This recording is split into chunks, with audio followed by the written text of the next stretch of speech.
Ok, donc aujourd'hui on va parler d'une lecture linéaire qui est Une charogne de Baudelaire, poème issu des Fleurs du Mal en 1857. Donc introduction. Rappelons que les Fleurs du Mal a eu un procès pour outrage à la morale publique. Si certains poèmes ont été censurés et pas ce poème-ci, il n'en reste pas moins que Une charogne, qui est le 29e poème de la section splénéale, est particulièrement scandaleux même 150 ans après. C'est la description d'une carcasse de cheval qui semble vivante, animée, ce qui n'est pas du tout un thème traditionnel en poésie. Et ça atteste de l'innovation apportée par Baudelaire en poésie. La problématique est la suivante. Comment Baudelaire choque-t-il le lecteur en mélangeant beauté et laideur? Le plan, ligne 1 à 36, c'est la rencontre avec la charogne, hein, c'est la majeure partie du texte. Et ligne 37 jusqu'à la fin, c'est la leçon philosophique du poète. Donc le grand 1, c'est la rencontre avec la charogne de la ligne 1 à 36. Alors nota bene, pendant toute votre explication, hein, rappelez souvent la problématique, hein, comment Baudelaire choque-t-il en mélangeant beauté et laideur, de manière à bien relier toutes vos remarques de forme dans une idée plus globale. Hein. Rappelez souvent la problématique pour qu'on suive bien le fil. Une charogne, donc c'est un couple qui se promène et mon Dieu, mais c'est horrible. Voilà, une carcasse de cheval. Bon voilà, bon ça c'était le résumé du poème. On va peut-être passer à l'analyse. Les deux premiers vers. Alors ça c'est le début idyllique, c'est-à-dire idéal, vraiment magnifique. Alors j'ai mis une petite photo là d'un couple idéal, n'est-ce pas? Rappelez-vous l'objet que nous vîmes, mon âme, ce beau matin d'été si doux. C'est les deux premiers vers. Hein. Dès le début du poème et la présentation de deux protagonistes, le poète et la femme aimée. Il s'adresse directement à elle par quoi? Par l'emploi du pronom vous, l'impératif rappelez-vous et l'utilisation d'apostrophe mon âme. Hein. Donc on voit qu'on a, on a affaire à un couple d'amoureux. On est a priori dans l'évocation d'un beau souvenir ensemble. Hein. On a un passé simple de narration. Le cadre est idyllique et enchanteur. On a des adjectifs mélioratifs, beau, doux. On note l'adverbe intensif si devant doux. Et l'été, bon, l'été c'est une saison au temps chaud et agréable, surtout le matin. Bah, c'est vrai qu'on n'aurait pas la même impression si c'était en hiver. Quand soudain, on fait un peu comme la dame en bas, c'est la fin du premier quatrain et le deuxième quatrain, c'est l'apparition de la charogne. Au détour d'un sentier, une charogne infâme sur un lit semé de cailloux, les jambes en l'air comme une femme lubrique, brûlante et suant les poisons, ouvrait d'une façon nonchalante et cynique son ventre plein d'exhalaisons. Alors là, d'un seul coup, le lexique change. Baudelaire, il veut produire un choc. Et il y a des termes péjoratifs, infâmes, lubriques, cyniques. Finalement, on a deux champs lexicaux qui sont en opposition dans ce passage, puisqu'on a le champ lexical de la décomposition, charogne infâme, suant les poisons, exhalaisons. Les exhalaisons, c'est des senteurs désagréables. Contre le champ lexical de la sensualité, voire du sexe. Les jambes en l'air, on a une comparaison comme une femme lubrique, sur un lit, brûlante, nonchalante et cynique, son ventre, etc. Pour le lecteur, on a un mélange surprenant et désagréable de la luxure hein, et de la pourriture. Le dernier point, effectivement, on a l'emploi du terme ouvrait au lieu de s'ouvrait. Hein. Ouvrir, donc c'est un verbe d'action, comme si la carcasse était animée. Ça nous amène aux 4.1, 3 et 4 qui sont le dégoût et la beauté. Le soleil rayonnait sur cette pourriture comme afin de la cuire à point et de rendre au centuple à la grande nature tout ce qu'ensemble elle avait joint. Et le ciel regardait la carcasse superbe comme une fleur s'épanouir. La puanteur était si forte que sur l'herbe vous crûtes vous évanouir.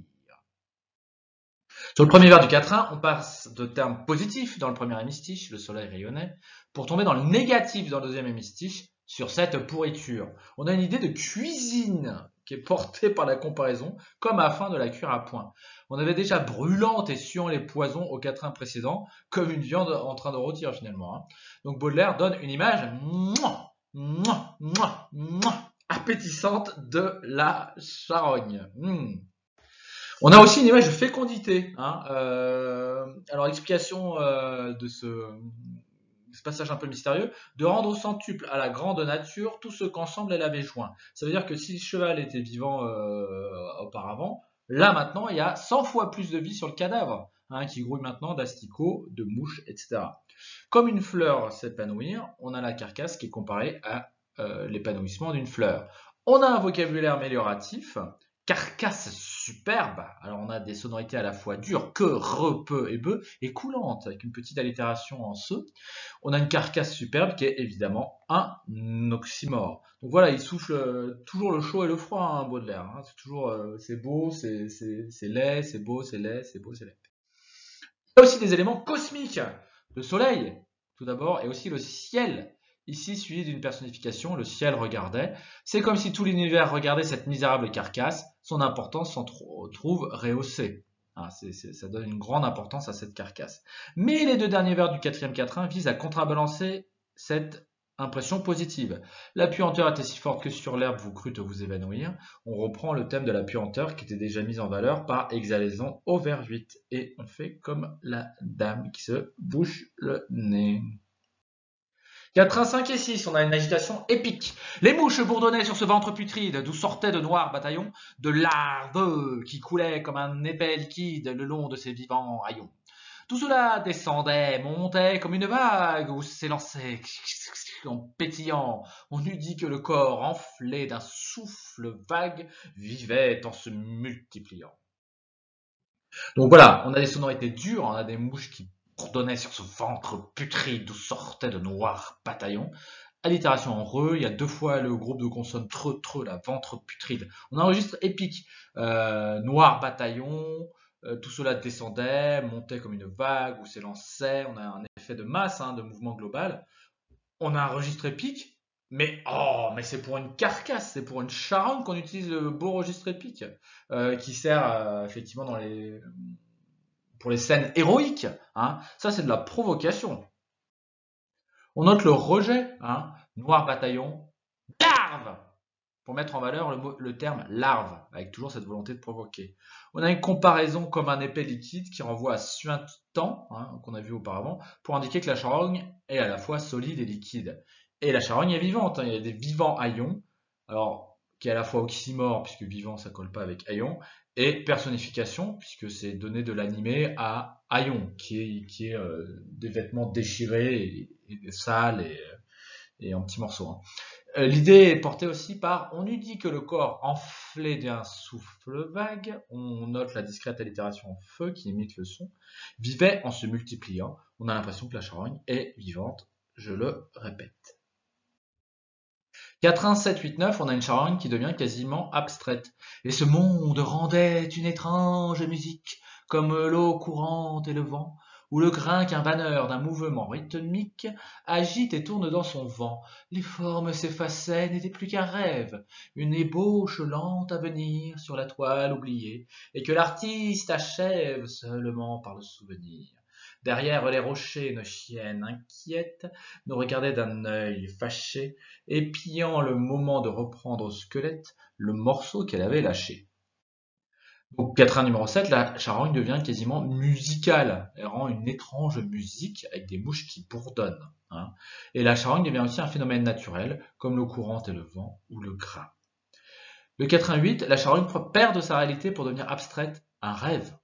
On a le champ lexical de la création artistique, forme, ébauche, toile, artiste. Baudelaire, il montre bien qu'il voit le côté artistique derrière la pourriture, l'artiste qui recompose l'ébauche, hein, le croquis d'après le souvenir, c'est lui. Le quatrain numéro 9, peu de choses à dire, à part qu'il s'agit d'une petite scène anecdotique pour rajouter encore plus de dégoût. Bon.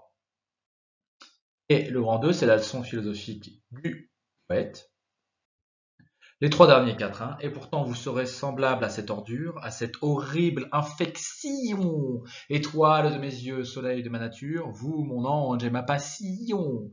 Oui, telle vous serez, ô la reine des grâces, après les derniers sacrements, quand vous irez sous l'herbe et les floraisons grasses, moisir parmi les ossements. Alors, ô ma beauté, dites à la vermine qui vous mangera de baisers que j'ai gardé la forme et l'essence divine de mes amours décomposés.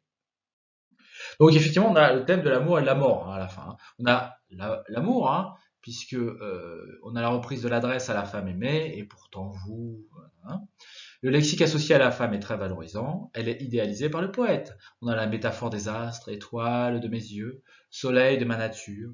On a une insistance parce que ça occupe le vers entier. Hein. On a un parallélisme de construction, étoile de mes yeux, soleil de ma nature. Mais oui, mais rappelons quand même que la dernière fois qu'on avait parlé de soleil, c'était pour rayonner sur la charogne. On a l'emploi de l'apostrophe, deux fois. Oh, la reine des grâces, oh, ma beauté. On a un amour marqué par l'emploi du déterminant possessif. Mon ange, ma, associé à un terme très fort qui est passion. Et c'est mis en valeur parce que c'est mis à la rime. Hein. Et à la fin de strophe, il y a aussi une diérèse. Passion. Mais, effectivement, il y a un gros contraste avec l'horreur de la charogne. On a tout le champ lexical de la putréfaction, ordure, cette horrible infection, hein, horrible venant avec l'antéposition de l'adjectif, hein, moisir, vermine, décomposer. On a aussi le champ lexical de la mort, les derniers sacrements, ossement. En fait, il veut dire que la mort nous attend tous. On a des emplois des futurs de certitude. Vous serez et vous mangerez. Mais donc du coup, l'amour et la mort sont complètement mélangés. Hein. Par exemple, la métaphore manger de baiser, c'est mignon, sauf que c'est la vermine qui mange de baiser. Le dernier vers, on marie amour et décomposé. Il y a un double sens, peut-être que c'est la fin de l'amour, mais c'est aussi le fait que la personne aimée soit réduite à l'état de cadavre. On a des floraisons grasses, ça reprend l'image des fleurs. Mais tout d'abord, grasse, c'est pas franchement un adjectif valorisant pour parler des fleurs. La dernière fois qu'on avait parlé de fleurs aussi, c'était pour la comparer à la charogne, hein, comme une fleur s'épanouir. Donc, il y a aussi un jeu sur les rimes, vermine, divine, grâce, grâce, baiser, décomposé. Hein. On a une autre rime importante, passion, qui rime avec infection, hein, avec la rime qui est mise en valeur par la diérèse. C'est un sacré contraste. Ce ne sont que des rimes antisémantiques, c'est-à-dire des rimes de sens contraire, hein, enfin, passion, infection, etc., etc. Tout ça nous rappelle un petit peu Eros et Thanatos. Hein. Alors, Eros, c'est le dieu grec de l'amour. Thanatos, c'est le dieu grec de la mort. Finalement, pour Freud, qui est le monsieur qui tient son cigare à droite là, l'instinct de vie c'est Eros, l'instinct de mort c'est Thanatos. Finalement, il y a deux forces qui nous gouvernent, celle qui nous envoie plutôt vers la vie et vers l'amour, et celle vers la mort. Finalement, c'est deux tensions, deux tentations. Freud, c'est celui qui a inventé la psychanalyse hein, au début du XXe siècle à Vienne, c'est-à-dire l'étude de l'inconscient, c'est-à-dire l'étude de comment ça fonctionne de manière très profonde dans notre personnalité finalement. Hein. Et il a montré que finalement, tout ça, c'était pas forcément joli, où effectivement on peut avoir de la cruauté, on peut avoir des tentations de mort, etc., etc. J'ai mis un peu d'iconographie histoire d'agrémenter, où effectivement des représentations de quoi? D'Eros et Thanatos, ou plus exactement de la jeune fille et la mort. C'est quand même un thème qu'on voit assez souvent dans les beaux-arts classiques. Hein. Donc là, à gauche, on a effectivement une jeune femme qui se fait quand même attraper les cheveux par la mort. On voit qu'elle est supplie. Finalement, voilà, c'est le thème de la jeunesse, de la vie, de l'amour qui finalement se fait tuer ou se fait dépasser, dominer par la mort. À droite, c'est la même chose. Hein, on a la mort qui montre une petite, un petit sablier. Avec l'amant qui fait non, non, pas tout de suite, et l'autre qui fait non, non, c'est l'heure de mourir, même si elle est très jeune. Là aussi, belle iconographie, puisque on a la mort qui la mange de baiser finalement. On ne sait pas s'il la mange ou s'il l'embrasse. Hein.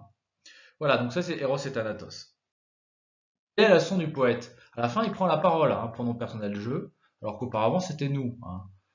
C'est-à-dire la femme aimée et lui. La femme est associée à des verbes au futur, lui à des verbes au passé composé, j'ai gardé, ou au présent, achève. Et finalement, c'est signe d'une permanence, contrairement à la femme dont il se moque méchamment. Le poète n'est pas soumis aux lois du temps à la mort. S'il arrive à résister à la mort, c'est parce que c'est un artiste. Et c'est le sens de que j'ai gardé la forme et l'essence divine de mes amours décomposés. Ça veut dire quoi? Ça veut dire que quand son aimé mourra, Baudelaire composera un poème l'immortalisant, de la même manière qu'il a immortalisé la charogne dans le poème lui-même. Finalement, c'est quelque part, il y a la célébration de la puissance de l'art qui arrive à voir la beauté dans la laideur et qui arrive à transformer quelque chose d'horrible en quelque chose d'artistique, finalement. La conclusion, donc on a une description insoutenable d'une charogne, à la fois répugnante et belle, qui débouche sur une leçon sur la beauté, la vie, la poésie. On a une volonté de choquer. C'est une écriture provocatrice pour le lecteur. Et en même temps provocatrice, on peut aussi rajouter pour sa fiancée. Quand même, Baudelaire, il se moque assez méchamment quand même de ma beauté, quoi, pour dire, tiens, finalement, tu seras complètement pourri. Donc Baudelaire illustre dans ce poème le titre du recueil, Les fleurs du mal. Il arrive à partir de la misère, de l'horreur, du mal à créer la beauté, qui est une fleur. La poésie, c'est une fleur rare qui fait naître une forme nouvelle de beauté. Le poète, c'est comme un alchimiste qui transforme le lait en beau. Hein. Ça, c'est nouveau en poésie.